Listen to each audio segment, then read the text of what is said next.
Well, I'm gonna make one more video, and this is in regards to the comments Trump has made because there was an audio footage that I actually heard recently that he said if the mayors and the elected and the mayor and the governors of their respective states and the elected officials don't do anything, including sending in the army, then I'll send in the army to take care of the protesters and the rioters who are destroying property and committing acts of vandalism.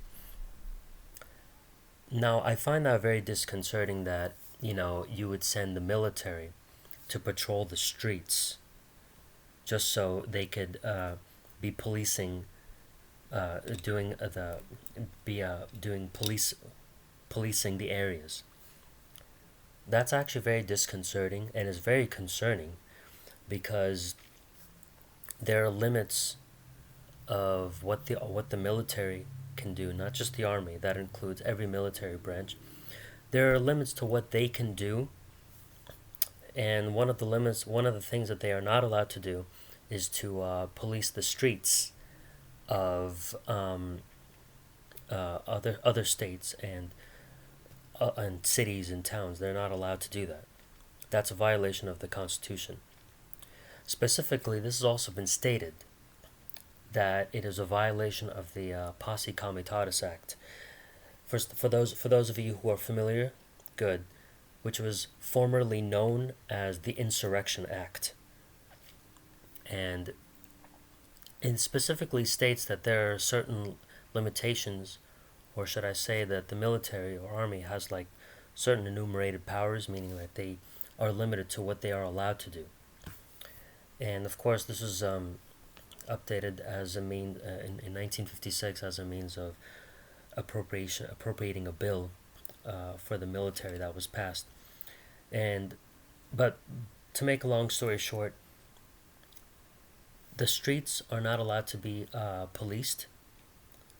There should be no policing in any street by the military, because the Constitution specifically says that the military is not allowed to do that. I mean, they've pretty much made it clear that they're not supposed to do that.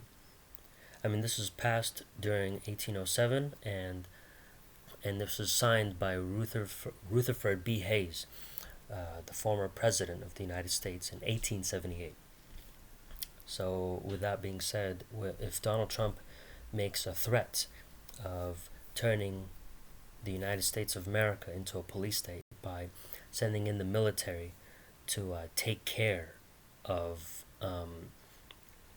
the protesters and the rioters who are destroying property, then rest assured that this is going to look a lot like Nazi Germany and China in 1956 with 1950s China with Mao Zedong. I mean, this is like Mao Zedong's, Communist China party. And, democracy has always turned into a tyrannical state throughout history. And this will be history repeating itself. So this is a violation of the Constitution. Specifically speaking, it's in a way a violation of the Posse Commitatus Act.